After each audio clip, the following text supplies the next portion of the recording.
Hai semuanya, kita mau mulai.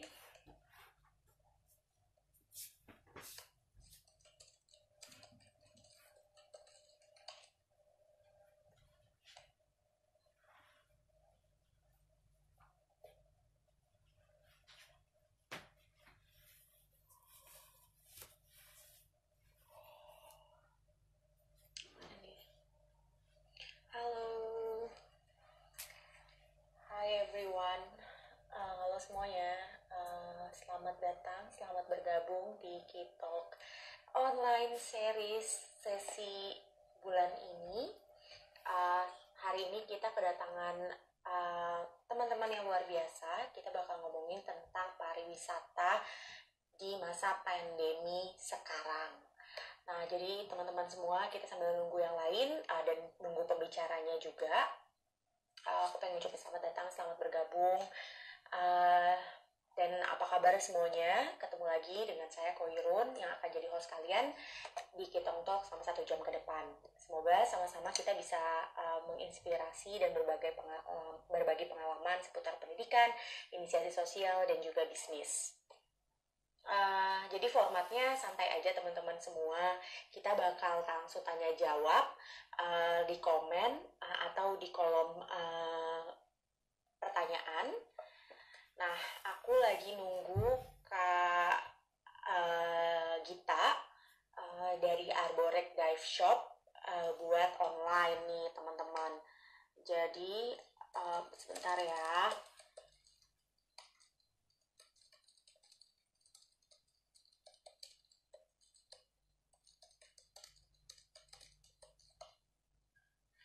Gimana ya? Jadi nanti kita bakal tanya-tanya sama Kak Gita mengenai keadaan di Raja Ampat gimana, bisnis pariwisata gimana, dan prospek kedepannya menurut Kak Gita gimana juga. Kak Gita juga bakal ditemenin sama suaminya, Kak Marcel yang bakal kita. Nih Kak Gita bentar lagi bakal nyambung sama kita. Yeay! Mana nih? Mudah-mudahan internetnya baik-baik ya di Raja Ampat, jadi bisa. Hai Kak Kirana Kejora. Kita lagi nunggu online. Oh, bentar ya. Kita coba lagi. Waiting for Gita Aski. Buat teman-teman. Ini kayaknya udah. Hai Kak Git. Belum ya? Belum. Kameranya belum ada nih. Nggak tahu, dia mungkin malah dengan aku. Cuma dengar suara kalian aja. Aduh, kenapa ya? Nggak ngerti. Oh, dia mungkin nggak mau karena aku live-nya ada di pinggir pantai jadi. Ya, padahal aku pengen lihat pantai banget. Jangan. Padahal pengen lihat pantai gitu. Jangan, nanti kamu semua nanti bisa stres semua. Kayaknya ini fresh gitu.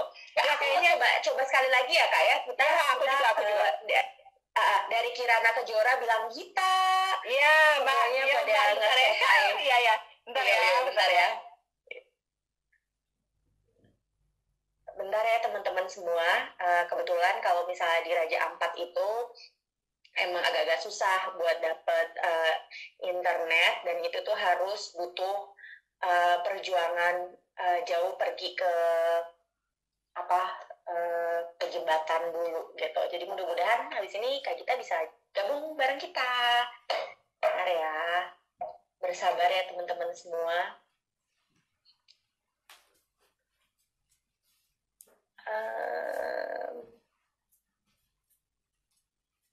Bakal seru banget nih, kita bakal bisa lihat Kak Hani, Fak gimana, apa kabar? Hai Kak Sarah. Kita masih nungguin Kak Gita, belum bisa nyambung. Karena Kak Gita. Hai Giovanni. Hai Ihwan. Iya Gita si Putri Duyung Arborek. Iya Kak, ini aku lagi nunggu mau ngeliatin indahnya pantai. Udah lama banget nggak lihat pantai. Kayak aku kepo banget gimana tourism di sana. Iya, aku juga. Kemarin sempat ngobrol sih sedikit sama Kak Gita juga tentang ternyata masih banyak banget beberapa kayak wisatawan jadi stranded atau jadinya nggak bisa kemana-mana. Jadi mereka harus beraktivitas di dalam pulau karena memang bandara juga semua kan ditutup. Alhamdulillah Fak-Fak aman. Kak Hani, ayo kapan-kapan kita harus Kak Hani jadi narasumber ya, kasih tahu gimana Fak-Fak, keindahan Fak-Fak juga. Gita sambil nyelam di mantas. Iya kayaknya gitu deh Kak Gita. Coba ya. Kita coba sekali lagi, Kak Gita.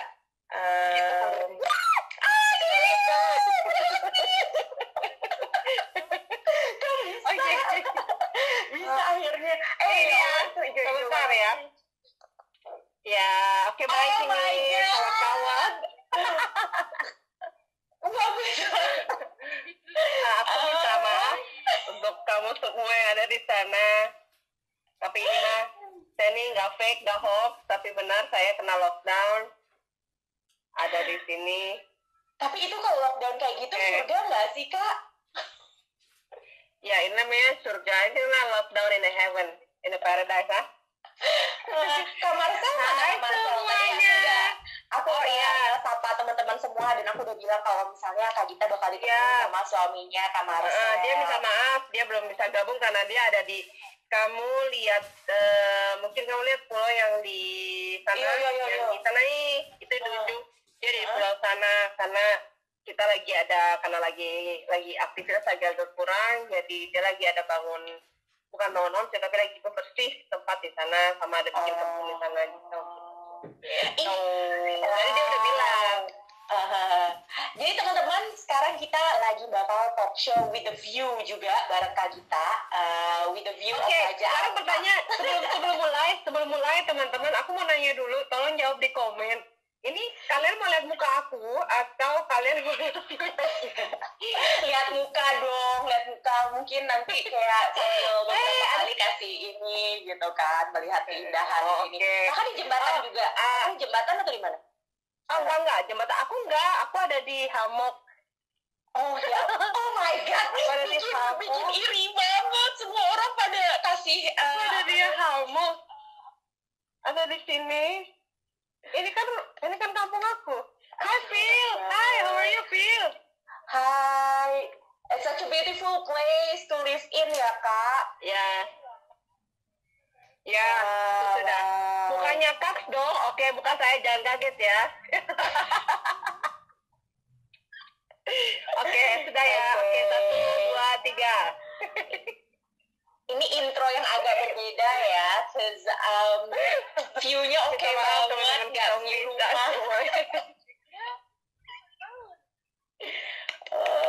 Tapi apa kabar Kak di Raja Ampat, aman?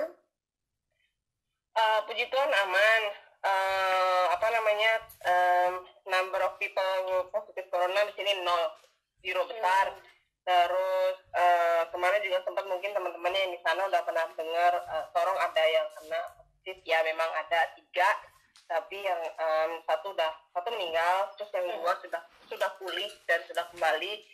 Udah itu aja ya. Tapi untuk sementara ini ya aku tahu bandara masih ditutup sih.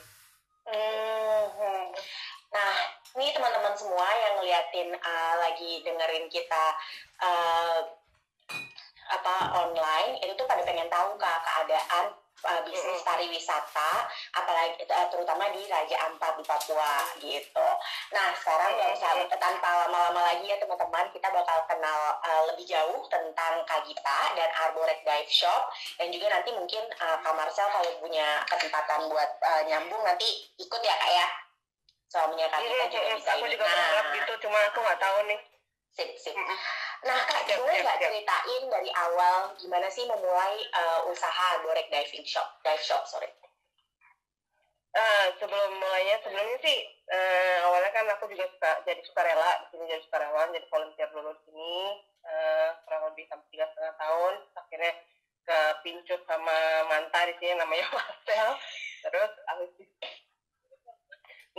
terus udah gitu emang kita berdua otaknya sama gitu kan, we want to do something and giving back to community. Terus apa ya kira-kira, dan emang kita berdua hobinya di laut, jadi ya udah kepikiran bikin usaha kecil lah gitu lah, usaha kecil tapi usaha yang bukan hanya profit minded aja, tapi lebih ada arah sosionya juga gitu. Nah akhirnya oke, yuk kita buka Arborek Shop. Cuma waktu itu kan memang sempat jadi apa ya, dilema juga gitu, karena banyak pihak yang bilang kenapa buka shop, kenapa nggak sama homestay sekalian. Cuma waktu itu kita pikir satu hal, di Arborek ini kan sudah ada kurang lebih 9 homestay yang dimiliki oleh orang kampung dan dikelola oleh orang kampung sendiri. Jadi pikiran kalau kita buka homestay nanti yang lain dapat apa, kita kepikiran gitu doang sih risikonya. Ya udah kita buka shop, jadi kita sama-sama saling bantu. Gitu sih awalnya kita buka 2015 ya. Sampai sekarang. Nah, jadi awalnya ini ya Kak, melengkapi sebenarnya apa yang kurang ada di Arborek karena homestay udah banyak, jadinya Kakak kepikiran, karena Kakak juga kebetulan certified diver, betul nggak Kak? Certified diver. Sukanya laut, diving dan lain-lain. Akhirnya nggak cuma untuk profit minded, tapi juga untuk berdampak kepada komunitas di situ. Nah Kak, cerita dikit dong. Kakak kan tadi pengen bilangnya social, ada sosialnya juga. Nah di Arborek Dive Shop itu apa sih providing service, what kind of services and what kind of like social impacts have you ini udah kasih? Kalau dari hal yang kecil dulu, misalnya kita ada tamu yang memang booking diving sama kita, kita akan arahkan mereka untuk coba cek homestay yang kita rekomendasikan, dan yang mungkin ya sebagian besar kan memang kalau homestay kan mereka sudah ada asosiasinya juga, tapi satu sisi kita juga bantuin kalau misalnya tamu-tamu ini belum booking via website, ya kita coba rekomendasikan, nanti mereka yang pilih sendiri gitu. Nah terus yang jadi ya kalau orang saya bilang bantu kasih tamu lah gitu kan. Terus yang kedua kita juga ada marine class education untuk anak-anak juga. Terus juga kita ada coral transplant, kita juga ikut projectnya stone removal juga. Ya banyak sih, lebih banyak hal yang perintil-perintilan yang kecil-kecil, tapi itu tadi aku bilang giving back to community-nya apa. Jadi hal kecil ini yang kesentuh banget. Jadi ngasih edukasi tentang laut kepada dari masyarakat ya Kak, kepada apa sih namanya, wisatawan yang datang anak-anak juga. Fokusnya. Oke. Kalau sama wisatawannya kita fokus misalnya karena kan sini mama pada bikin kerajinan tuh yang waktu ke Jakarta Bawa itu. Nah, aku bawa. Nah itu kan kerajinan yang dibikin oleh perempuan di sini. Jadi di sini kan akses ke wifi atau akses jualan juga belum lancar kayak kalian di kota yang nggak tahu via online. Kalau kita di sini via online, kita mikir ngirim ke wifi-nya berapa banyak nih bensin yang keluarin apa segala macam gitu kan. Kalau di sini ya semua tamu yang datang sama kita, mereka menyelam, nanti ketika mereka pulang kita kasih merchandise-nya buatan dari mama gitu. Dan tanpa tamu sadar ya sebenarnya udah di charge dari biaya paketnya ya, paket. Paket. Nah, yang menarik juga yang pernah aku dengar dari banyak interview yang Kak Lisa udah pernah lakukan nih, itu Kakak juga kayak memberikan memberdayakan anak-anak muda di sekitar kampung untuk menjadi diver. Dan diver itu bukan main-main yang diver. Maksudnya mungkin kalau misal orang di pulau kan semua bisa berenang kan Kak, semua juga bisa ini kan. Tapi kalau pendidikan, kalau di sini bilang anak orok dilempar juga hidup gitu kan, anak orok dilempar di laut juga hidup gitu kan. Tapi kalau untuk menjadi seorang diver itu kan yang tidak semua orang bisa. Ya benar. Makasih Kak. Terus Di sini kita ada, aku sebenarnya baru beberapa kali sih di sini ada anak-anak muda yang memang kita hire gitu, kita naikin level edukasi divingnya mereka sedikit sedikit lebih, supaya harapan kita next time selain bisa bantu kita di dive guide, kita bisa masukkan mereka ke project yang coral transplant itu, karena coral transplant itu bukan sembarangan kayak coral transplant cuma tanam karang udah castingnya enggak, tapi lebih gimana kita bisa tanam karang tapi paham kenapa kita mesti tanam karang gitu, yang seperti itu. Dan saya juga cukup bangga karena ada satu teman ya, kita di sini deh, itu dari kampung lain, dari kampung sebelah, dari kampung Yenwaknor.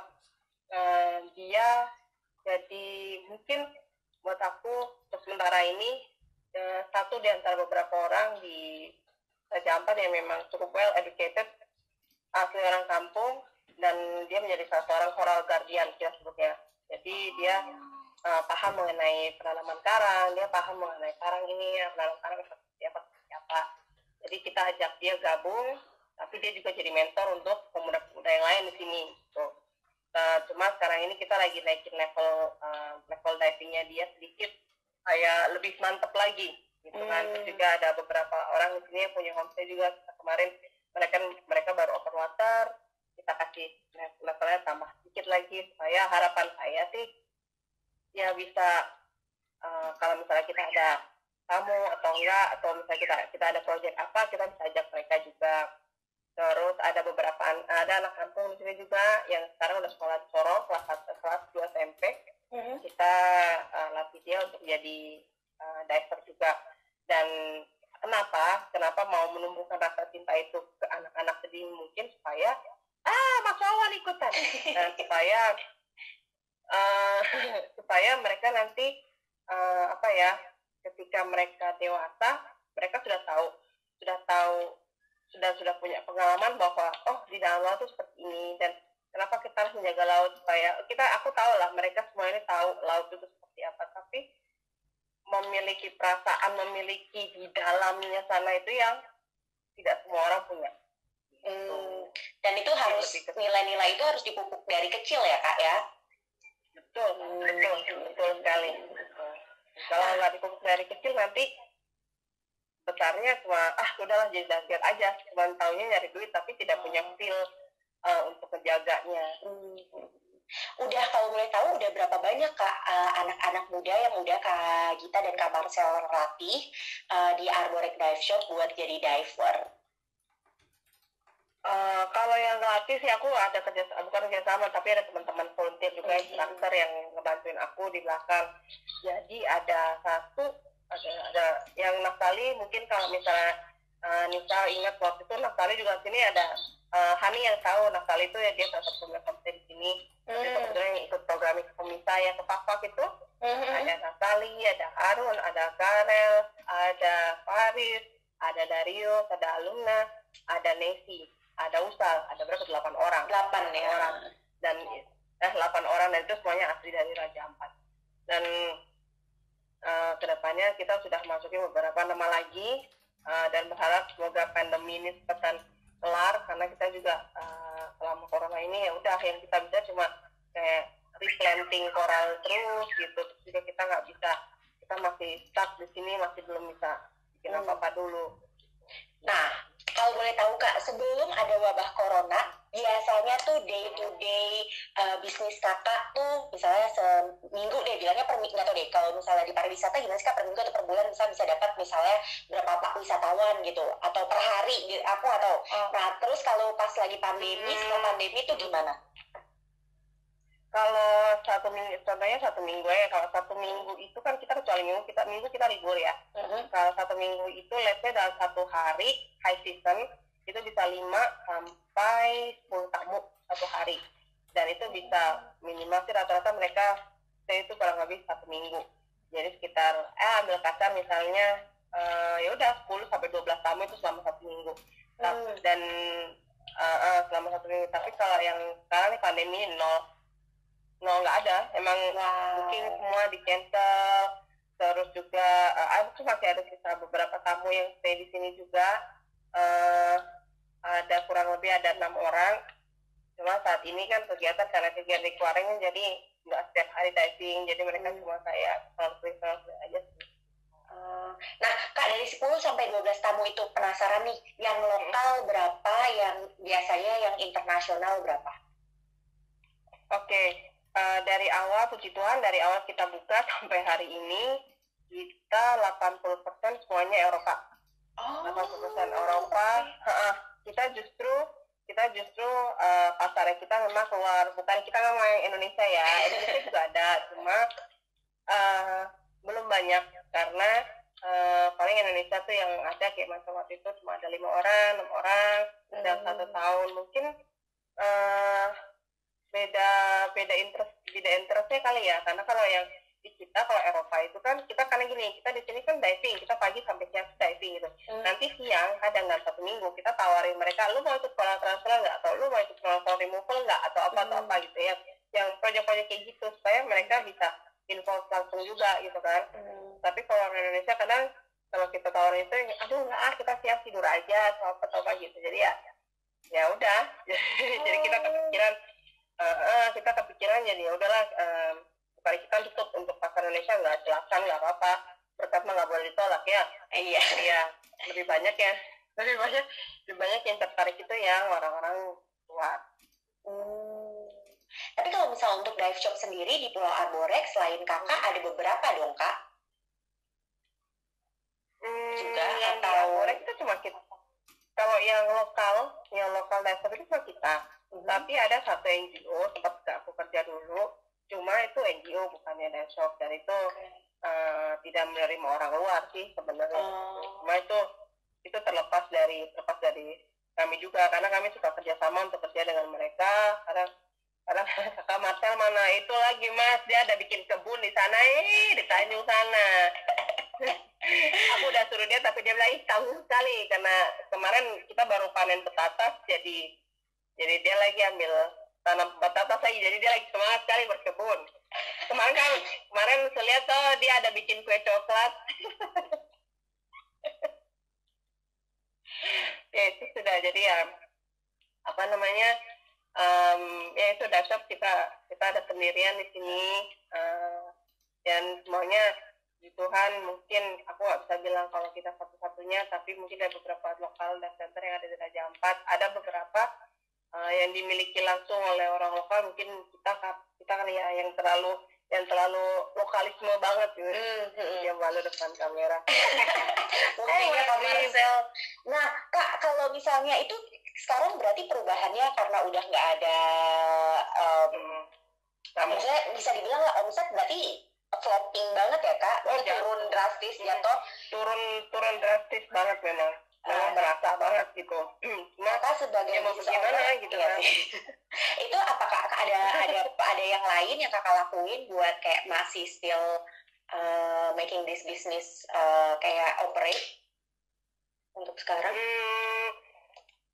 Kan aku tadi cerita di depan kalau kita kan memang bukan yang 100% profit business kan, tapi life is must go on, show must go on dimanapun caranya. Jadi yang sekarang ini yang tetap kita jalanin, kita terjalan komitmen kita, tetap tanam karang, tetap melakukan removal project juga tetap. Terus karena masih ada tamu di sini juga, puji Tuhan, kadang mereka masih, jadi pemasukan masih ada sedikit lah gitu. Cuma kalau untuk cari usaha lain atau bisnis lain kayaknya aku belum kepikiran ke situ, karena aku tuh kami berdua, saya sama Mas itu cukup orang yang optimis gitu loh, saya yakin kok pasti ini selesai gitu. Dan berkat nggak akan kemana, rezeki nggak akan kemana. Sudah ada beberapa email yang masuk yang memang juga ngajakin kerjasama proyeknya untuk mungkin beberapa bulan ke depan untuk penanaman karang. Dan saya cukup antusias itu karena berarti ini kan saya bisa ambil orang lokal lagi untuk bilang perusahaan yang ini gitu kan. Ya paling gitu, tapi aku belum kepikiran. Belum ada ya, berarti belum, plan kedepannya masih belum kepikiran ya Kak, paling nanti project aja, project koral dan lain-lain kalau misalnya. Iya, betul. I see.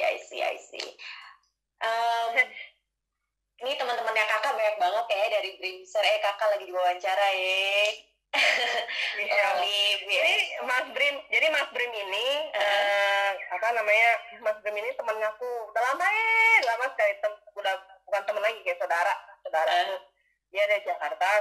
Jadi Hai, sebelum aku di sini kita berdua sama-sama running sama kayak gini trainer juga, tapi namanya Travel Addict.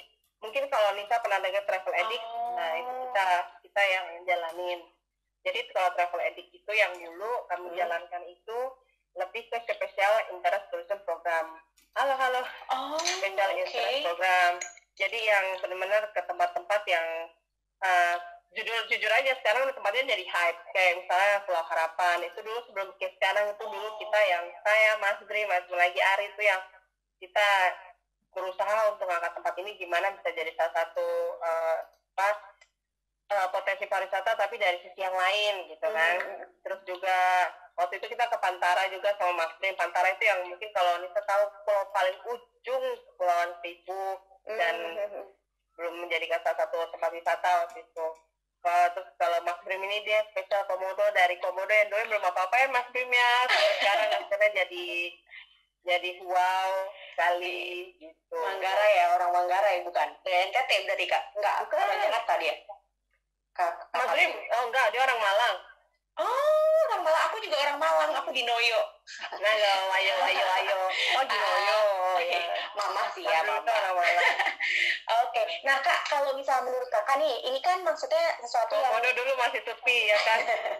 out of blue banget gitu ya kan Kak, COVID ini kayak orang nggak ada prediksi sama sekali dan kita masih nggak tahu sampai kapan. Nah, terus aku juga baca-baca katanya ada yang bilang pariwisata sektor yang bakal booming besar banget setelah pandemi ini akan berakhir karena katanya orang-orang pada udah bosen di rumah dan mereka pasti nyari tempat buat ini. Tapi ada juga yang bilang kalau misalnya pariwisata agak susah juga karena ada inflasi atau resesi ekonomi lah gitu kan. Jadinya akan agak sulit juga untuk orang spend uang untuk pergi-pergi gitu. Nah, menurut Kakak, dan katanya baru bisa kembali normal mungkin 2021 2022 gitu. Nah, menurut Kakak sendiri untuk analisa Kakak gimana Kak setelah pariwisata setelah COVID? Iya, kalau menurut aku sih sebenarnya antara gimana ya, saya mau jujur, kalau misalnya dibilang Raja Ampat dalam masa COVID ya, sekarang ini tuh justru lebih enak untuk dinikmati. Kenapa? Sepi bro, sepi banget. Karena sebelum pandemi ini datang, mungkin itu kan pandemi mungkin kalau di China sendiri udah Desember ya. Desember ini kan kita baru mulai high season dan baru benar-benar mulai hype-nya itu dengan pandemi itu di Maret April ini. Nah, dari Desember sampai Februari itu setiap hari mungkin total liveaboard kalau nggak salah yang tercatat ada sekitar 100-an lebih. Padahal yang terdaftar itu harusnya hanya 50. Terus jumlah divernya juga gue nggak tahu deh, gue nggak tahu hitungnya banyak banget. Terus belum lagi dive center yang selalu overbook. Tapi kita di dive shop ini kita selalu bilang kalau kita udah full, kita bilang tetap full. Sampai mereka tuh nungguin nih, sampai kita ada slot, mereka masuk, sampai mereka mau stay di sini nungguin, gak apa-apa, whatever it takes, pokoknya masih ada slot 2 juga mereka mau masuk, pokoknya mau gimana tuh tetap masuk. Jadi aku sih sebenarnya berharap kalau begitu pandemi ini selesai, tingkat pariwisata juga mulai menggeliat, tapi jangan langsung kayak bom meledak, jangan, kasihan karena apalagi di dunia diving ya. Aku kemarin sempat ngobrol sama teman-teman di grup masyarakat selam, jadi beberapa teman-teman yang dunia selam yang di Bali, di beberapa tempat lain itu banyak yang sudah langsung gulung tikar, banyak yang langsung jual doku, alat-alat, jual doku, penginapan, itu sedih banget sebenarnya. Tapi ya gimana ya, kalau misalnya langsung booming juga, kalau dampak ke alamnya juga nanti nggak bagus gitu. Nanti jadi yang sekarang ini kan memang benar-benar kalau dari sisi alamnya kita bilang alamnya lagi istirahat sekarang ini. Memang benar aku belum lama ini aku diving, aku kayak orang gila gitu, karena yang terus ini kan lebih banyak daripada gue lihat deh gitu. Terus atau yang ikannya maksud kakak maksudnya ikan. Oke. Yang apa ya jumlah yang kita lihat itu jauh lebih beda, air lebih biru. Terus juga sekarang ini sudah 1 bulan lebih, apa yang namanya ombak juga tidak ada. Terus juga manta juga masih kelihatan, ini bulan April. Jadi kayak ini sebenarnya benar-benar alami, benar-benar lagi healing gitu. Terus kalau misalnya nanti tiba-tiba pandemi selesai, ya mungkin kita dari sekarang sudah mulai belajar, harus bisa benar-benar ngebatasin jumlah pengunjung yang masuk. Itu sih sebenarnya. Karena kemarin ya, ini juga kalau ini gue berharap setuju. Ya, aku sih berharap apa namanya pemerintah ada nih, ada pemerintah yang maksudnya di sini nggak sih?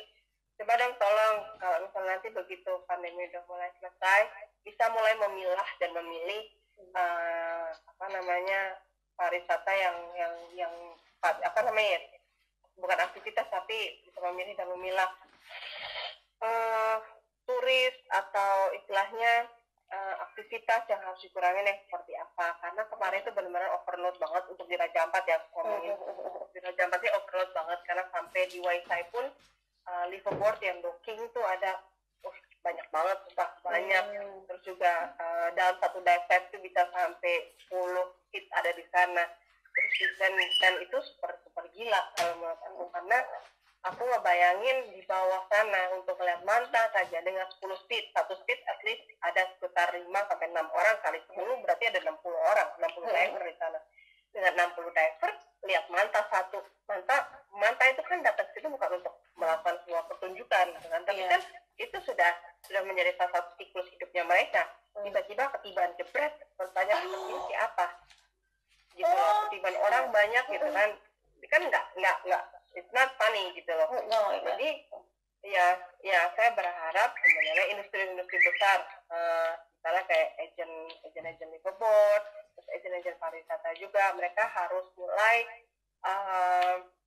pelan-pelan untuk jumlah turis. Dan kemarin aku juga sempat dengar, aduh pokoknya nanti kalau pandemi selesai gue mau langsung ke sini, gue mau langsung ke sini.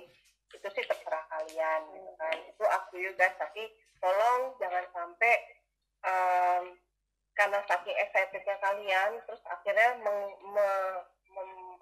melupakan esensi dari traveling itu sendiri, melupakan esensi dari gimana caranya kita sebagai seorang traveler bisa menjaga alam yang kalian datangin, menjaga lokasi wisata yang kalian datangin gitu loh. Jangan mentang-mentang kan COVID udah selesai, ya udah ya gue bebas buang sampah lah apa segala macam, nanti lo ketiban barang jelek lagi kayak begitu. Jangan sampai. Kalau aku juga berharap sangat gitu, karena ini kan kemarin juga sempat share juga bahwa dunia pariwisata sangat-sangat terpukul gitu.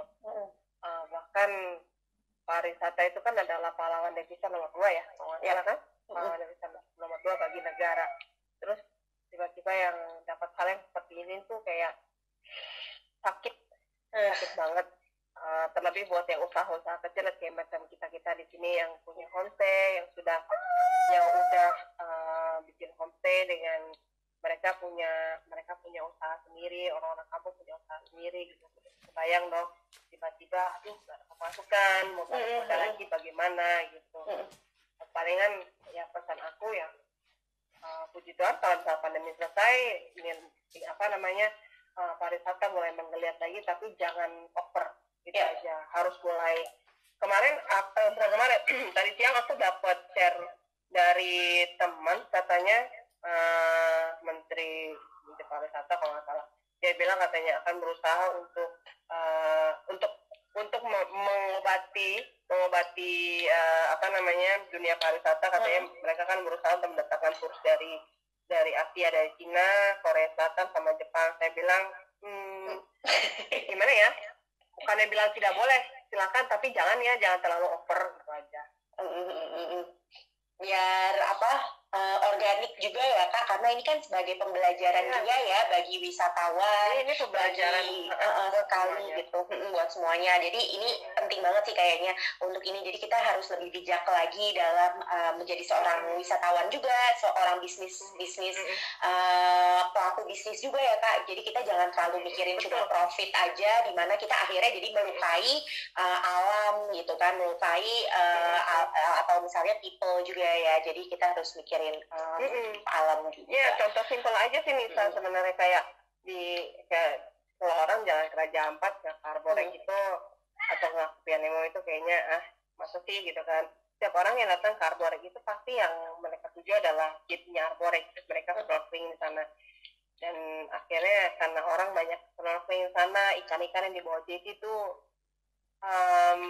bukan terganggu, tapi akhirnya aktivitasnya berkurang kan. Tapi tadi siang aku jalan ke JC baru aku lihat itu buat Mas Wawan denger Mas, cooling scape datang lagi Mas. Dia udah tahu ikan os banyak banget. Memang kemarin udah banyak, tapi ini lebih banyak lagi. Terus aku bisa lihat ketika kemarin belum lama ini aku replan koral lagi, aku lihat tingkat densitas pertumbuhan karang itu naik gitu loh.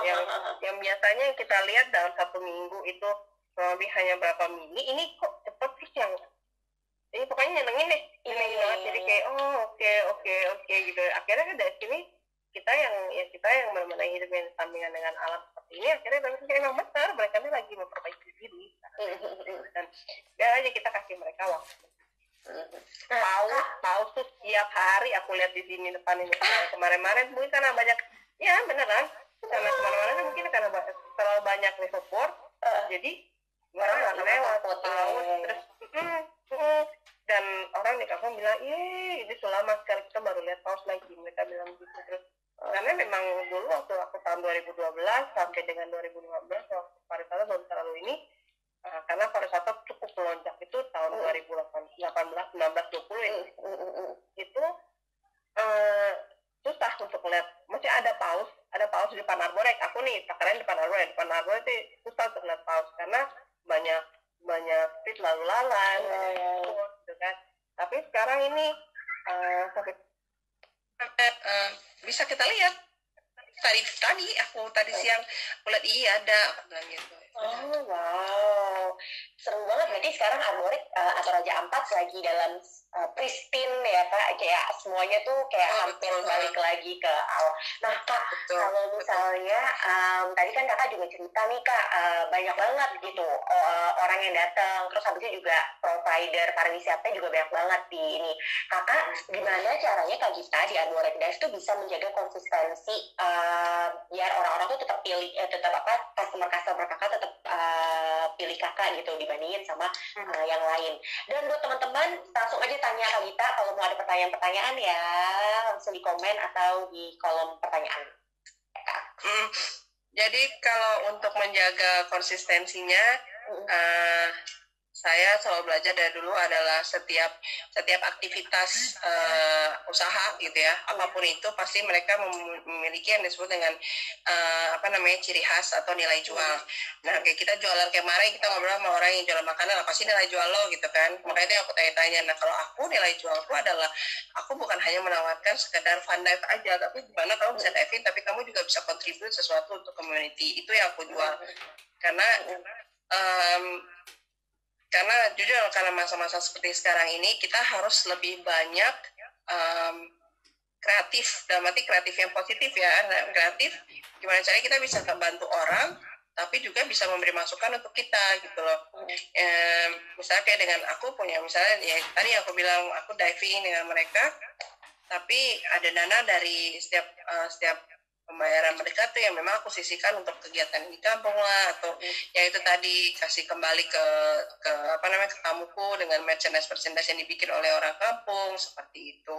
Seperti itu sih konsistensi yang aku pertahankan, dan sampai hari ini juga kebanyakan mereka yang datang adalah mereka yang sudah pernah datang tahun-tahun sebelumnya, jadi udah booking, gue udah booking lagi. Sampai aku ada tamu yang setiap tahun dia selalu booking di tanggal yang sama, di bulan yang sama.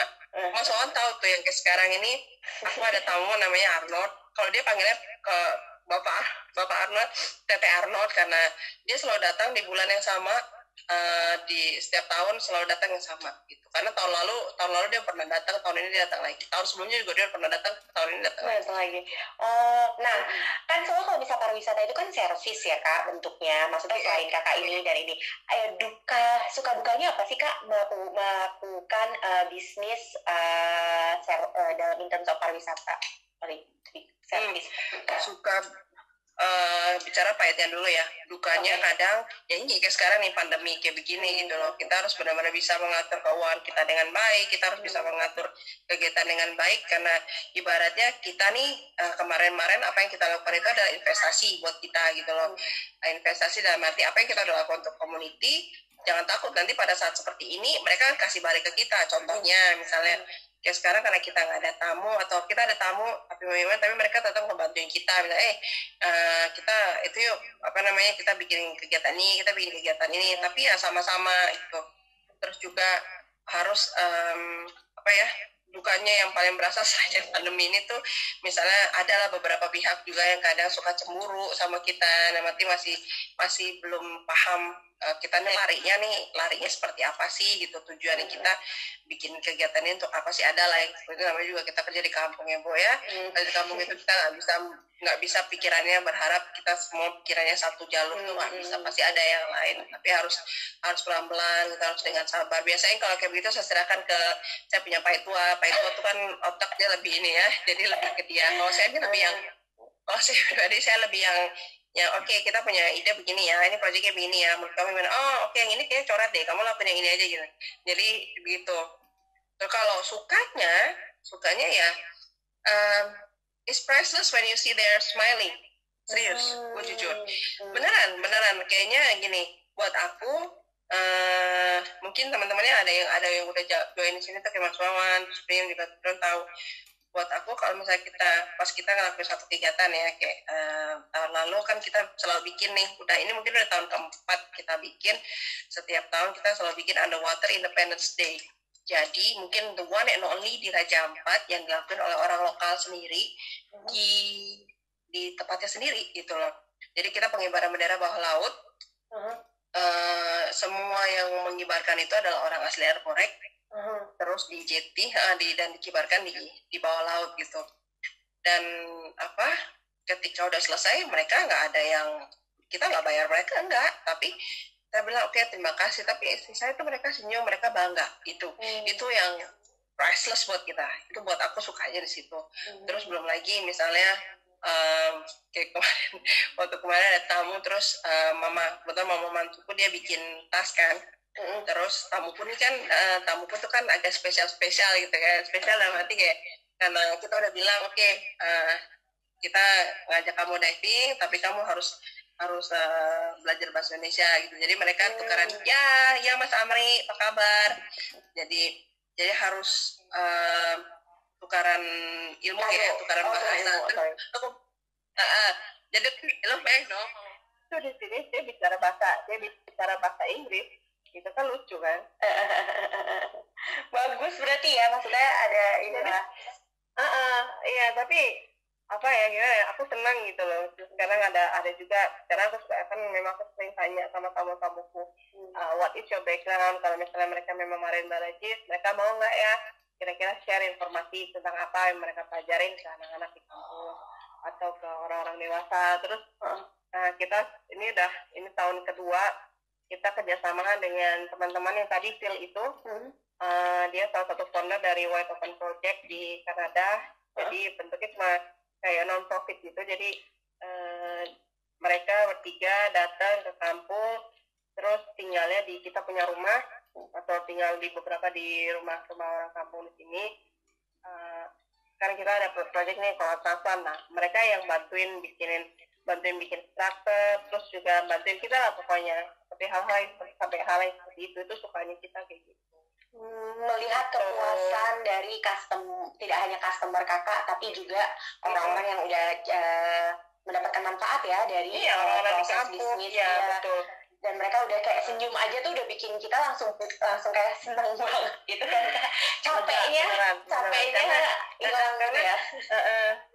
Kalau misalnya orang yang jualan makanan Buat orang lain dengan enak itu kayaknya udah lega banget. Tapi kalau kita di diving itu ketika lo udah naik di atas permukaan ya di space gitu, terus mereka this is amazing, thank you so much kita oke, enough buat gue, udah kayak gila, senang, berarti dia puas gitu kan. Itu baru di situ. Terus dulu ketika di darat, nah itu makanya gunanya kenapa kita harus kerjasama dengan homestay lokalis ini.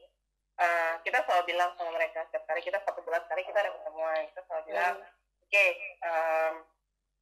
mereka udah selesai diving, ketika mereka kembali ke homestay kira-kira apa yang orang homestay bisa bikin supaya mereka senang. Berarti makanan versi apa, jumlah porsi makanan juga mereka harus paham kira-kira cukup atau tidak untuk tamu. Terus ada tamu yang biasanya vegan atau vegetarian juga. Terus juga pada sebelum masak malam gitu kan, temani tamu untuk ngobrol, itu juga kita selalu informasikan ke mereka yang milik homestay supaya apa? Supaya orang-orang yang tamu-tamu yang datang ke sini bukan hanya senang karena mereka senang diving, tapi juga senang karena mereka apa ya? Mereka puas gitu, mereka satisfied tinggal di homestay. Wah, ada mantan bosku, Popanja, hormat. Halo. Jadi nggak enak, aduh Pak, punten Pak, saya eksis sedikit. Iya. Aku terkejut. Ada Mas Windy juga. Halo Mas Windy, sama teman kantor dulu. Dua-duanya sama-sama. Widih. Mas Windy. Nah Kak, kalau misalnya teman-teman semua kebetulan kita kalau live Instagram kan bisa cuma sampai 1 jam. Nanti dia agak mati dulu, tapi nggak apa-apa. Cuma kalau misalnya kita masih ada beberapa waktu dan ada beberapa banyak pertanyaan, kita bisa nyalain lagi nanti karena kita waktunya ada 1,5 jam bareng Kak Gita. Nah Kak Gita nih, tadi kan Kak Gita udah cerita sedikit tentang suka dukanya gitu selama menjalani bisnis ini. Kira-kira kakak sendiri waktu itu pernah nggak sih ketemu customer yang sulit gitu? Maksudnya kan ini kan servis, boleh nggak sharing sedikit mungkin sama teman-teman, dan kakak pernah waktu itu kejadian apa? Terus habis itu kakak menghadapinya gimana, menanggapinya gimana? Kak Jakob Raja 4 kok aku nggak disapa? Nangis lah. Iya, ini aku tulis sabar ya Pak. Kakak kandut dan lucu nanti. Jakob. Buat teman-teman semua langsung aja tanya aja langsung pertanyaan-pertanyaan kayak Kak Hani tadi, ada dari Kak Sarah dari MUI Papua juga bisa langsung tanya beberapa pertanyaan tentang Kak Gita dan juga pariwisata secara general. Yes, Kak, gimana Kak? Pernah nggak ketemu sama itu yang sulit? Pernah. Bukan pernah. Bukan pernah ya, sulit sering kalau aku bilang malah. Jadi gini, kalau gimana ya? Oke. Yang sosial ya. Waktu itu aku punya tamu orang Cina. Ini maaf ya, bukannya saya mau rasis, amit-amit yang baik. Enggak. Jadi rasis, tapi enggak. Ini kasus ya, ini pengalaman. Ini kasus ini aku sharing ini. Kan waktu itu kan aku selalu post, aku bilang di website juga dan di promosi aku bahwa kita ini bukan hanya we are not just doing some diving, tapi aku nggak pengen tanya cuma pengen diving. Sabar ya, sabar, kemari aja, mari. Lucu banget sih kamu. Terus jadi orang ini datang, pas dia datang ke sini diving, tapi kita selalu bilang, terus sebelum diving kan kita selalu briefing mereka bahwa please pay attention with your fish, do not hit your coral, do not touch anything, pokoknya semua lah kita informasikan ke mereka. Dan waktu itu begitu kita turun ya aku lihat orang ini screwed diving banget, benar-benar yang naik, aku bilang dan sebelum diving kita selalu cek list-listnya mereka. Iya. Tapi di bawah itu dia tidak pay attention ke guide-nya gitu kan. Malah dia tuh yang kayak megangin karang lah ya. Ini aku udah stres banget kan, ngeliat gila nih parah nih. Kayak pas di atas, terus saya diving pertama aku kasih tahu gitu. Can you please pay attention with your fins, with your hand especially karena you touch all the corals. Saya bilang, really? Oh no, I didn't realize. But that's just a rock. Saya bilang, no, sekarang itu bukan mereka, itu bukan batu, mereka itu hewan. Iya. Kita kasih pemahaman seperti itu. Terus kita kasih kesempatan lagi yang kedua diving dan lebih parah lagi. Oke, pas habis itu pas pulang malamnya kita kasih informasi ke mereka, kasih informasi ke dia. Aku bilang gini, oke, kamu bisa diving tapi dengan catatan kalau sampai saya lihat kamu megang karang lagi atau sampai patahin karang lagi, it means we're not allowed you for diving anymore with us. Saya bilang gitu. Yeah, but we are paying. No, kami nggak peduli dengan uang karena bukan masalah kita semua atau apa enggak, tapi aku kasih tahu sama mereka bahwa kita diving bukan hanya sekedar mau kasih kamu fun diving aja, tapi kita mau kasih kamu awareness bagaimana diving yang baik, bagaimana diving tapi you also at the same time we can protect the coral, we can protect the ocean. Saya bilang gitu. Terus mereka bilang oke, kan ulang lagi dong. Udah, dan diver yang lain juga komplain gitu, komplainnya bukan kalau tapi komplain ke dia gitu kan. Akhirnya nggak ada lagi diving kedua sama dia dan enough. Jadi kita juga sebagai apa ya yang punya usaha sebagai diver juga harus bisa bersikap tegas tapi tegas bukan tegas galak tapi tegas yang menjelaskan gitu loh. Itu yang aku selalu bilang sama Jaitu, sama Faris atau sama Marcel juga, kita harus jelaskan sama mereka bahwa bukan kita yang jelaskan sama mereka, mau siapa lagi gitu. Karena kita yang punya tempat ini gitu, kita yang punya daerah ini, kita yang jauh lebih tahu daripada mereka. Jadi mereka harus seperti itu gitu. Ada juga yang waktu itu tamu dia bukan waktu itu dia komplain gara-gara sepele banget dan kayaknya nggak masuk akal gitu. Dia bawa regulator sendiri kan, kadang tamu ada yang bawa alat sendiri kan. Dia bawa regulator sendiri. Begitu dia cek sensi barnya itu isi tankinya itu cuma 185. Aku bilang oke, kalau begitu kita ganti yang baru. Kita ganti yang baru 190. Aku penasaran dong, padahal karena kita semua meterannya, ini teman-teman ini namanya Faris. Hai Pak Faris. Yang udah tadi Coral Guardian. Salam kenal. Saya sudah. Iya, terus habis itu aku coba ganti tabungnya dia, aku pindahin di aku kan. Ternyata kamu aja dulu. Nah terus, iya, bentar ya. Bentar. Hah? Nanti aku tahu. Terus habis itu aku coba cek dengan tabungku, ternyata 200. Berarti kan kesalahan ada di dia kan. Hai Kakak Reza, apa kabar? Nah udah aku kasih tahu ke dia, ya akhirnya dia oke, kalau gitu saya salah. Jadi berusaha menjelaskan situasi gitu, jangan karena aku kan bekerja dengan ini ya, dengan tamu-tamu yang luar. Tamu-tamu luar itu mereka tuh tidak, apalagi kalau diver itu mereka hanya butuh dijelaskan sebenarnya ada apa sih nih, kita mau kemana sih nih, apa yang terjadi, ekspektasi yang terjadi seperti apa gitu.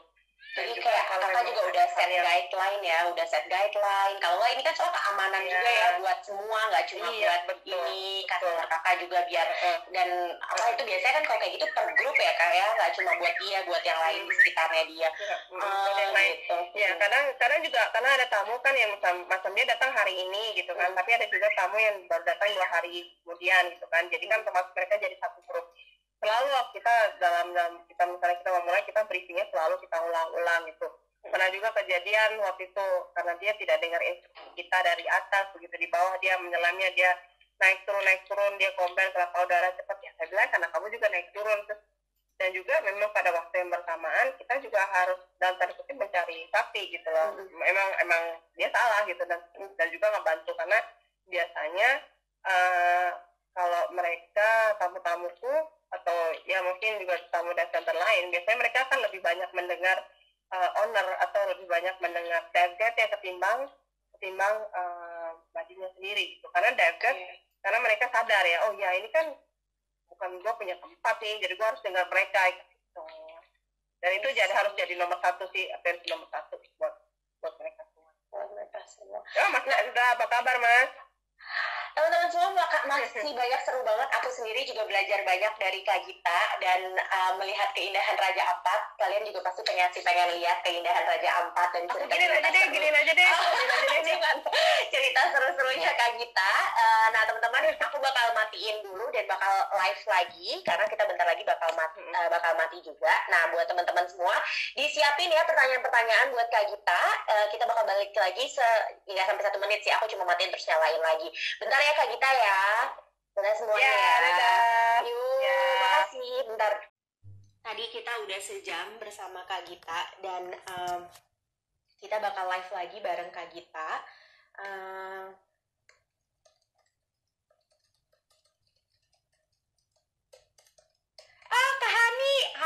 Kak Hani, Ririn, ayo dong tanya-tanya ke Kak Gita.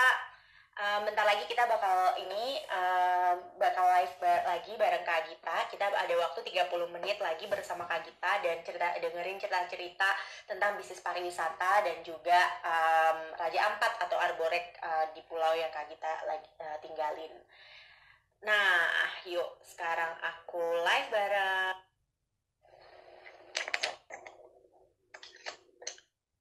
Halo Kak Git. Ya. Ini dia kalau misalnya harus ini mau Papua join. Hai kakak. Kak, idenya mana nih video kakak? Nggak tahu. Belum ya? Harus diulang lagi nggak? Ini sudah, ini macam gini. Aku harus ulang terus. Sebelin banget ya. Sabar ya. Sebentar. Kakak mau keluar dulu atau? Iya, aku keluar dulu baru nanti aku yang balik lagi. Oke, sebentar. Nah, Kak Gita lagi live sebentar teman-teman karena lagi koneksinya kurang baik. Sebentar lagi masuk, harus diutak-utik dulu. Nah, buat teman-teman, ditungguin Kak. Ini kayaknya Kak Sarah dari Mui Papua yang sekarang lagi di Jakarta kangen berat sama pantai ya Kak. Aku juga kangen banget. Aku di Jayapura dan sekarang lagi belum bisa jalan-jalan lihat pantai untuk sekarang. Nah, ntar lagi kita bakal coba lagi. Kak Gita belum live. Nah, di 30 menit kali ini bareng Kak Gita kita bakal ngobrol, bakal tanya jawab sih. Jadi kayak teman-teman semua silakan langsung tanya jawab aja seputar bisnis Kak Gita di sektor pariwisata yang letaknya ada di Raja Ampat. Bentar ya. Kak Gita. Tetap ya, susu, Oh ya udah. Sedih. Sabar ya. Aku ini. Oke. Kak Gita lagi balik lagi. Gak apa-apa ya Kak Gita, kita nungguin kok keindahan dari Raja Ampat. Ini menarik banget teman-teman semua. Tadi Kak Gita, mungkin kita sekalian review sedikit ya tentang Kak Gita dan Arborek Dive Shop. Jadi Kak Gita awal mula gimana memulai Arborek Dive Shop itu di tahun 2015-an jatuh cinta ceritanya aja sama salah satu sama Kak Marcel. Kebetulan Kak Marcel orang Raja Ampat dan lagi ketemulah waktu pas Kak Gita lagi kerja volunteer di Raja Ampat di Arborek. Nah, habis itu akhirnya mereka juga melihat kesempatan peluang yang ada di sana menambahkan added value lagi terhadap pulaunya, di mana di pulau itu baru homestay aja gitu. Nah, melengkapi itu Kak Gita sama Kak Marcel membuat Arborek Dive Shop namanya. Nah, di situ Kak Gita nggak hanya profit minded, di mana dia juga ingin berkontribusi terhadap sosial. Jadi Kak Gita juga membuat Marine Life Education, di mana juga ngajarin anak-anak kecil, pemuda-pemuda di sekitar kampung tentang kehidupan biota laut gitu, tentang marine life gitu. Terus juga melakukan coral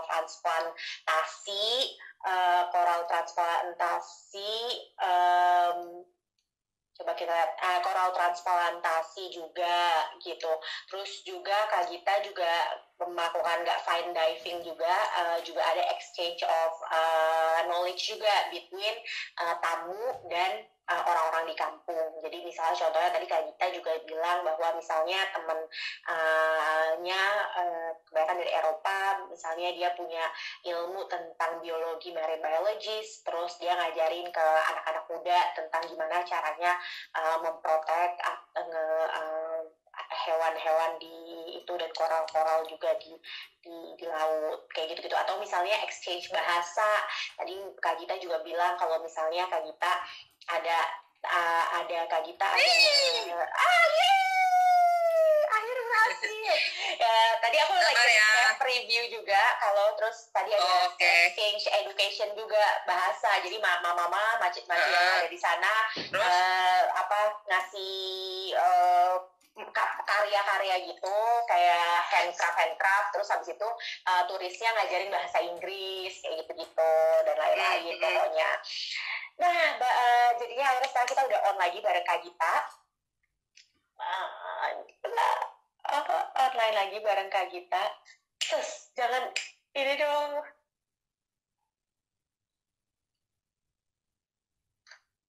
Wah, internetnya lagi ini. Bentar ya, teman-teman. Stabil. Oh, Kak Gita live lagi. Sebentar, kita bakal. Nah, tadi Kak Gita juga ngasih tahu kalau misalnya dalam 1 minggu itu Kak Gita bisa dapat sekitar 12 tamu yang datang, 10-12 tamu datang ke Arborek jadi diving bareng Kak Gita. Tapi di tengah COVID pandemi ini tuh jadi 0, cuma karena masih ada beberapa wisatawan juga yang hadir, yang masih ada di Arborek, jadinya masihlah ada beberapa pendapatan atau revenue yang masih bisa Kak Gita dapatkan dengan beberapa wisatawan yang masih stay di Arborek gitu. Terus seru banget deh pokoknya, tadi Kak Gita cerita dengan beberapa suka dukanya mengelola bisnis pariwisata di kampung gitu, mulai dari kampung kecil dan gimana dengan ada pandemi ini karena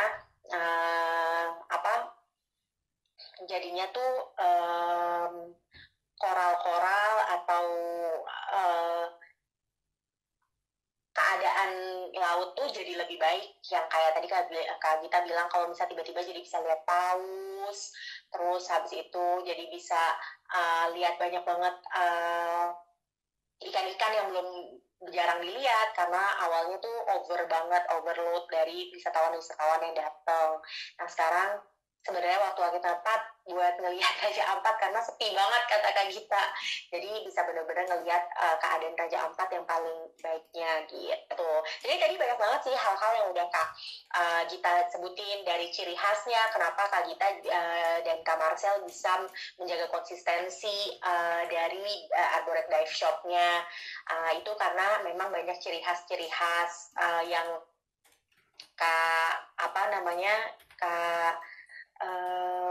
dari Kak Gita yang Kak Gita juga deliver gitu, ciri khas atau nilai tambahnya.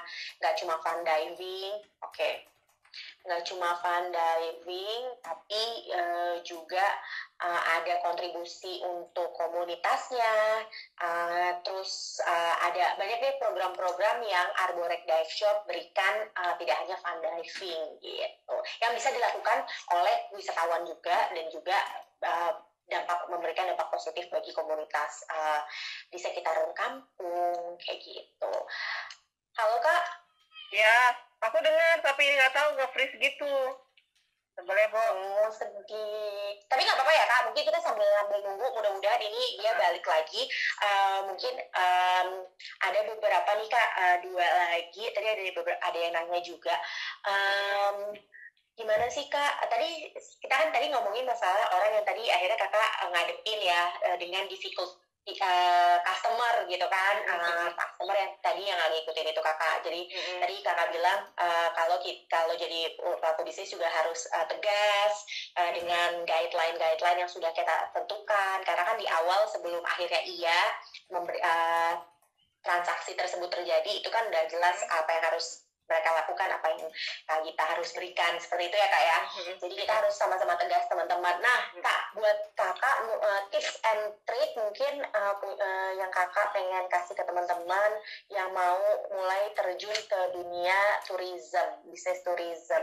Kan soalnya sekarang tuh lagi banyak banget kan Kak yang kayak ekowisata, desa apa ya, mulai dari desa balik ke desa gitu-gitu kan banyak banget tuh model-model, dan yang seperti Kak Gita juga bilang 2018, 2019 sampai 2020 itu lagi hype-hype-nya banget pariwisata, ekowisata gitu-gitu.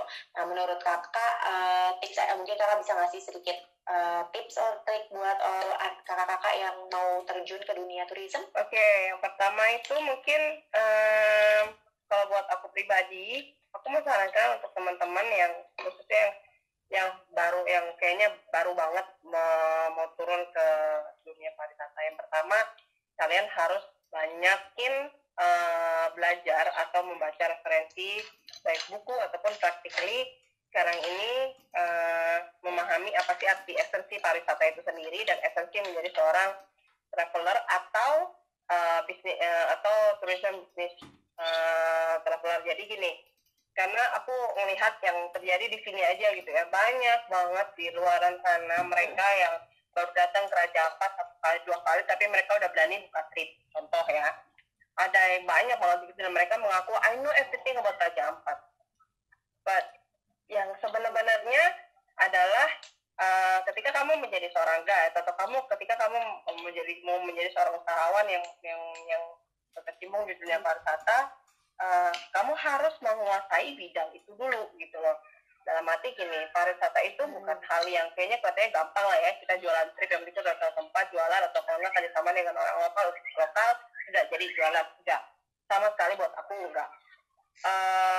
Yang pertama, ketika kita mau berhadapan dengan customer itu kan pasti 0% pengetahuannya tentang satu destinasi yang kita jual misalnya, kan? Nah, kamu sebagai orang yang jualan pariwisata ini harus tahu, lebih banyak tahu dibandingkan orang itu gitu. Misalnya lo mau jualan kayak gini, lo mau jualan kotak tapi lo nggak tahu isinya apa, lo mau jualan bungkusan tapi lo nggak tahu rasanya kayak gimana, itu sama. Jadi kalau misalnya kamu mau bergerak di bidang pariwisata, mau apapun kah, mau jadi seorang trip planner kah, mau jadi guide kah, mau jadi yang kerja di bidang perhotelan, apa segala macam, yang pertama adalah harus menguasai bidang itu dulu, harus menguasai bidang yang akan kamu terjun itu dulu gitu loh. Misalnya harus menjadi seorang driver untuk mobil hotel. Nah, walaupun driver mobil hotel itu kan kelihatannya kayaknya gampang, cuma mengendarai mobil, enggak, tapi gimana caranya kamu dalam mobil kamu bisa ngobrol dengan tamu, entertain mereka, terus ngobrol dengan mereka sampai mereka ketika mereka sadar udah sampai tempat tujuan. Atau misalnya kamu kerja di homestay misalnya gitu, terus mau masak, yang kamu masak itu beda dengan apa yang kamu mau sajikan untuk tamu, yang mau kamu makan dengan apa yang untuk kamu itu beda. Mungkin menunya sama tapi tampilannya harus beda dengan yang biasa kamu lihat gitu.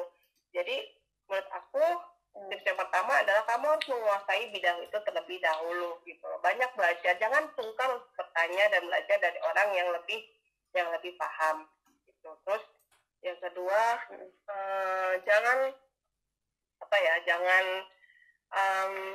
bangga dulu ketika kamu sudah mulai banyak terima tamu terus sih gue jualannya sukses atau apa tidak. Jangan, hati-hati. Orang jualan itu, kalau aku prinsipnya gini nih, orang jualan buat gue yang paling baik adalah ketika mereka repeat order. Itu yang paling bagus. Karena apa? Itu berarti kita bisa menanamkan sesuatu hal yang bikin mereka ada keinginan untuk balik lagi gitu lah. Ketimbang gue dapet tamu baru terus nih gitu, tapi nggak berkesan buat mereka gitu. Jadi aku lebih senang memiliki tamu-tamu yang repeat order ketimbang tamu-tamu yang baru, karena kalau yang repeat order ini mereka udah tahu, oh kita ini kebiasaannya bagaimana ya, kita yang bikin kita jualannya baik tuh kayak gimana. Kalau yang baru ini kan kita benar-benar harus informasikan mereka dan harus terus mendampingin mereka, harus terus memberikan mereka informasi karena mereka tidak tahu. Misalnya kayak mereka baru datang ke Arborek gitu, terus tahunya kan di Arborek udah bisa buat diving atau stay di homestay.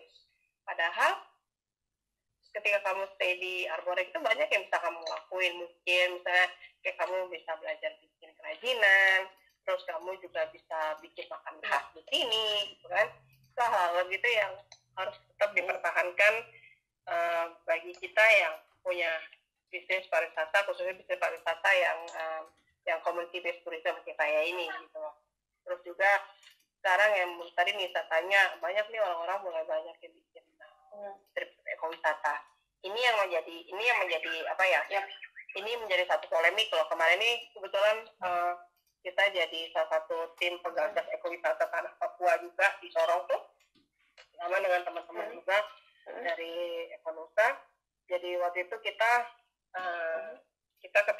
sempat bilang begini, karena sekarang ini banyak orang merasa ketika mereka jualan sebuah trip atau jualan produk dengan label eco itu berarti pakai laku berat. Ya benar nggak? Iya, marketing, katanya kan orang-orang tuh bilangnya marketing marketing bahasa dari eco, everything is eco. Oke. Tapi kalau misalnya kita bicara di pariwisata, ketika kita bilang ekowisata itu hal yang gampang untuk dipelajari. Nah, aku sampai 10 tahun ini aku masih terus belajar ekowisata seperti apa sampai akhirnya terjun ke sustainable tourism. Ekowisata itu bukan hal yang gampang diucapkan tapi susah untuk dipraktikkan, karena gini, kita menjadi seorang bukan praktisi. Kalau kita jualan ekowisata berarti kita harus bercermin diri kita sendiri dulu. Jadi apa yang kita lakukan itu mencerminkan seorang yang ikut atau enggak. Misal contoh kecil, ketika kamu punya trip, kamu jualan trip gitu ya, kamu jualan trip terus kamu bawa tamu jalan ke satu tempat, otomatis kan kamu pasti bawa istilahnya kayak bawa lunch pack kayak begitu kan. Itu lunch pack kamu dari apa bahannya? Iya. Contoh kecil, lunch pack kamu dari bahannya apa? Bungkusan kah, styrofoam kah, atau apa? Ya. Terus belum lagi tindak tanduk kamu ketika kamu ngebawa tamu, misalnya tamu makan permen sedikit aja, terus buangnya di mana? Tempat sampah atau bagaimana? Terus juga minum, ketika tamu butuh minum, kamu lebih memilih menawarkan minuman itu dengan menggunakan botol minuman plastik yang satu kali buang, yang satu kali pakai, atau kamu lebih menawarkan mereka untuk galon supaya mereka bisa refill. Itu aja contoh kecil seperti itu loh. Juga ketika kamu bawa mereka mengunjungi satu tempat wisata, adakah hal-hal tertentu yang bisa membuat mereka untuk menerapkan rasa contributing to communities atau contributing to something gitu loh di satu tempat gitu. Misalnya gue bawa grup 10 orang ke satu tempat, misalnya di desa Sasak misalnya gitu. Gue udah nyampe di desa Sasak, terus kira-kira apa yang gue mau lakuin di sana yang kira-kira bisa orang-orang desa Sasak ini punya kesan tersendiri dengan trip gue, itu apa gitu. Contoh-contoh yang seperti itu. Karena banyak banget, apalagi di Raja Ampat ini, aku sampai kesel gitu, sampai ini bikin trip yang bilang begini, tapi tolong jangan dikemas apa ya, lebih pasti ya dikemas kayak orang jualan profit gitu kan. Kelihatan banget orang kalau jualan sosial, tapi pada pelaksanaannya adalah ini untuk profit semata gitu. Itu banyak hal yang ini masih nge-freeze ya. Jadi kayak kita ini ya, yang masih nge-freeze, nggak apa-apa lah. Iya, masih nge-freeze. Nggak apa-apa, kau lihat bukan saya. Teman-teman, maafin ya. Maafin ya teman-teman semua, tapi ini banyak banget ilmu-ilmu yang kita bisa tetap dengar kok Kak Gita. Mudah-mudahan tetap bermanfaat buat teman-teman semua. Jadi buat teman-teman yang tadi Kak Gita tuh udah nyebutin kayak kuasai bidang bisnis kamu, usaha kamu. Kalau Kak Gita kalau misalnya mau pariwisata, berarti semuanya tentang pariwisata harus dipelajarin, dan jangan harus punya mindset untuk terus belajar, dan jangan malu bertanya kepada yang udah lebih berpengalaman. Dan terus yang kedua juga kakak bilang tentang kita jangan terlalu cepat untuk merasa puas karena itu tuh kalau untuk niat dalam bisnis mata kalau udah puas doang baru awal-awal bagus terus nanti jadinya kita konsistensi juga jadinya sulit ya kak kalau lagi itu karena kan bisnis turun dan naik up and down jadi kayak ini dan tadi kak Gita mungkin untuk teman-teman semua yang ada di service yang bentuk service atau produk pun kayak kalau makanan atau lain Kak Gita lebih suka yang repeat order di mana berarti Kak Gita secara ini udah value-nya tuh nyampe ke customer jadi customer tuh ini ya Kak seneng sama produk atau bisnis kita gitu jadi makanya dia terus mau ngambil tuh dari kita aja gitu atau beli di kita value-nya nyampe. Terus juga tadi Kak Gita sempat ngomongin terus tentang sustainable community based tourism di mana teman-teman semua kalau misalnya namanya juga sekarang very buzzword untuk marketing namanya eco apapun yang eco kayaknya jadi lebih bagus jadi terus habis itu juga jadinya lebih mahal juga ya Kak padahal yang biasanya tapi ternyata banyak banget teman-teman layer-layer yang harus kita pikirkan yang masuk ke dalam sebuah bilang ekowisata di pelaksanaannya tuh sangat lebih rumit kayak walk the talk lah pengennya tuh kalau kita semua ini lebih benar-benar jangan cuma karena pengen bawaan barang kita laku atau services kita laku tapi benar-benar ya kan bisa menjadi contoh gitu buat bahkan semuanya. bisa Jadi benar-benar bisa jadi penyakit menular sebenarnya gitu loh ketika kita aku tuh lebih senang kalau misalnya kita udah melakukan satu kegiatan gitu kan satu kegiatan yang memang aku bisa dibilang misalnya cukup berdampak terus habis itu ada yang ngikutin tapi dalam arti bukan berarti jiplak ya ngikutin dalam arti oke. Gue kira-kira bisa nggak di sini coba aja lo pahami dulu apa yang kira-kira mereka butuhkan terus kira-kira apa yang bisa lo kontribusiin di situ aku selalu bilang itu ke teman-teman kalau misalnya lo mau mencoba untuk membuat satu kegiatan wisata atau apapun itu coba pelajari dulu di tempat yang lo mau bikin ini terus pendekatan perlu banget ke masyarakat lokal supaya nggak salah kaprah jangan sampai punya kesan kalau kan cuma bikin dia cuma mau dapetin duitnya aja nah itu yang kayak barang-barang gitu tuh yang kayak yang kayak nggak enak banget beneran ya gitu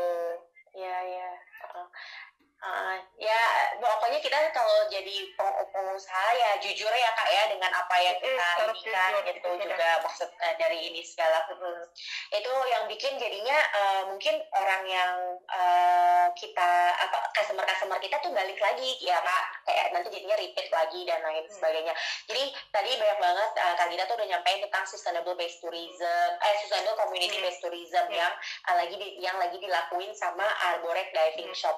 Nah Kak mimpi besarnya apa sih Kak untuk Arborek Dive Shop untuk sekarang? Bisa terus mimpi besarku adalah mau punya banyak orang-orang lokal yang paham bukan hanya paham mengenai diving tapi paham bagaimana menjaga keutuhan marine life di sekitaran rumah mereka gitu loh dan jadi aku yakin tadi aku udah bilang di awal aku yakin mereka udah paham soal seperti apa tapi lebih memahami dan punya sense of belonging daerah mereka sendiri itu yang penting gitu. Jadi mimpi besarku Arborek Dive Shop bisa berkembang, bisa tetap sustain seperti ini, tapi bisa memberikan dampak yang lebih luar biasa lagi bukan hanya untuk orang yang Arborek tapi juga di orang-orang lain dan bisa menjadi role model bagus bagi calon-calon dive center lain yang ada di Raja Ampat atau tempat lain. Wah, amin.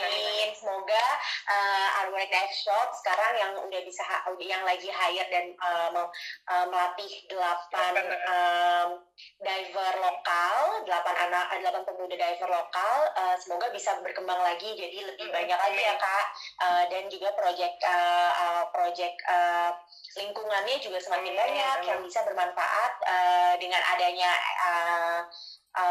Arborek Dive Shops kita tuh bisa melihat harmoninya planet, profit, and people all come together gitu.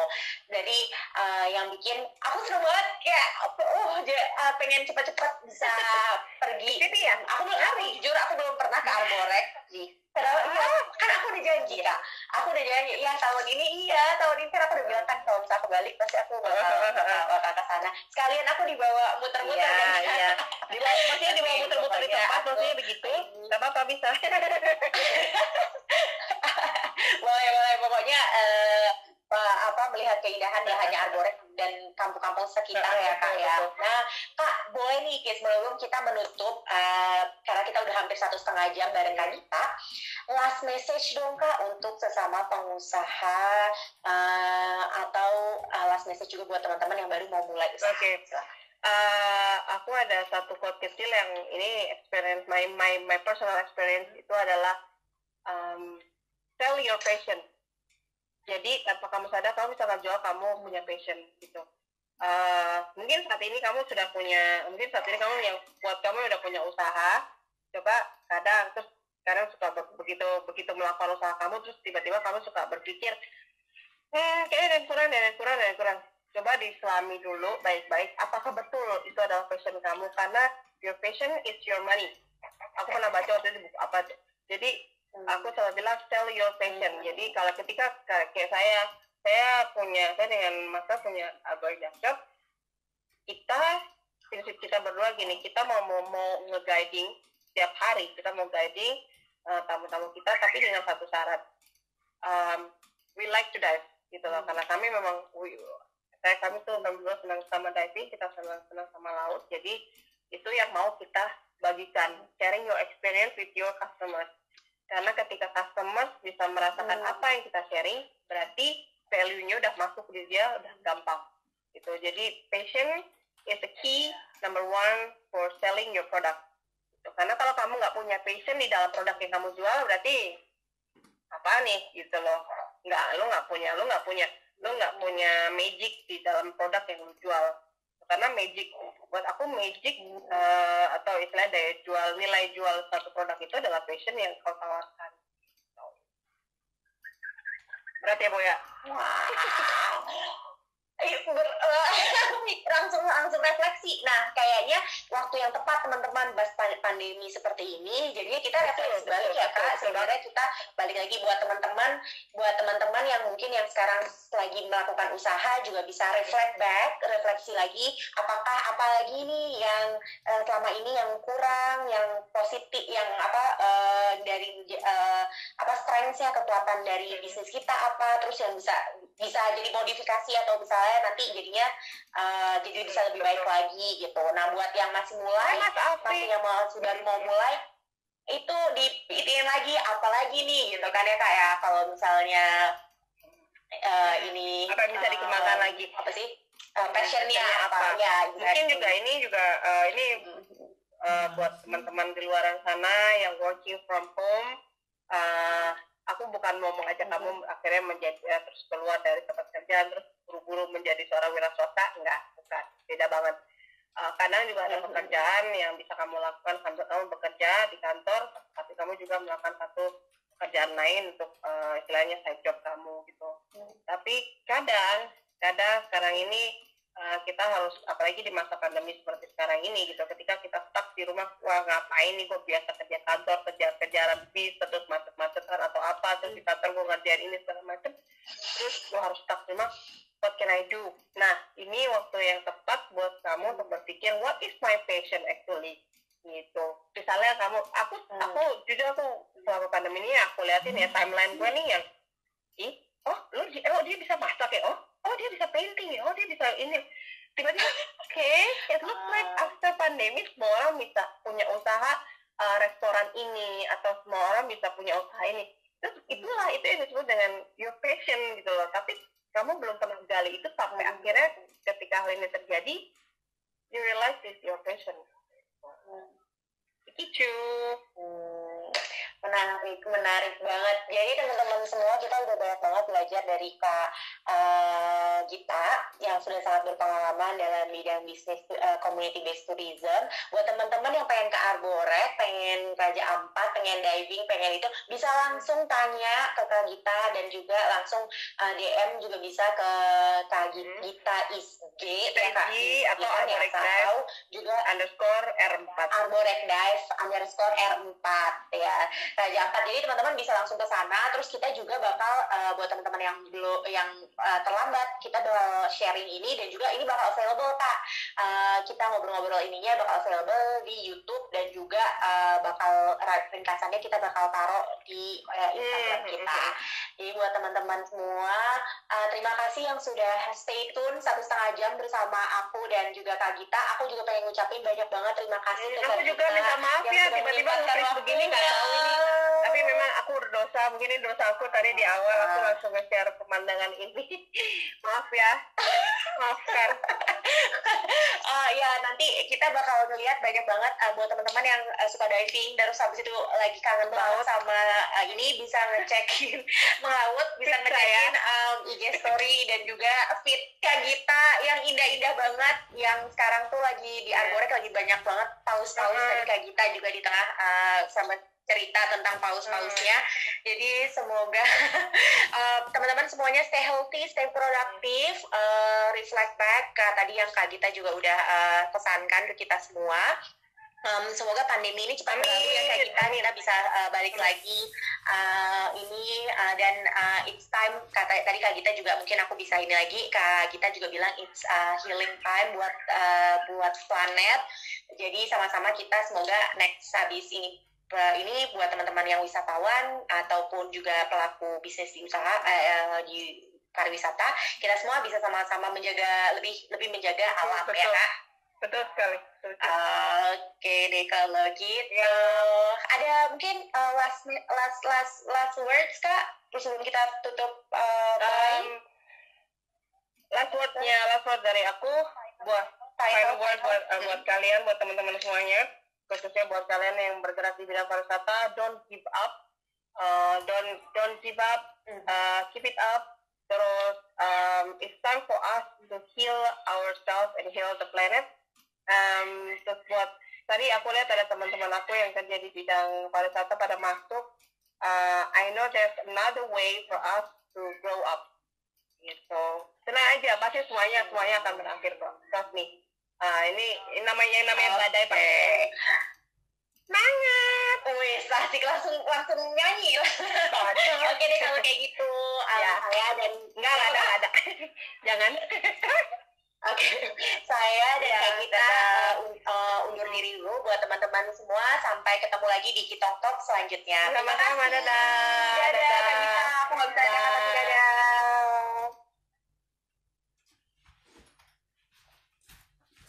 Nah, semuanya teman-teman semua, terima kasih sekali lagi buat teman-teman yang udah stay tune 1,5 jam bareng aku dan Kak Gita hari ini. Semoga bermanfaat buat semua. Dan sampai ketemu lagi kita tanggal 18 April ada cerita-cerita dengan Youtefa Papua dan juga Cups for You, dan juga kita akan ada penggalangan dana sampai tanggal 19 April bersama Genre Papua. Kita lagi galang dana buat teman-teman. Kita akan membagikan paket sembako bagi teman-teman pelaku pekerja informal di daerah Jayapura. Oke, terima kasih semua teman-teman. Sampai nanti. Assalamualaikum.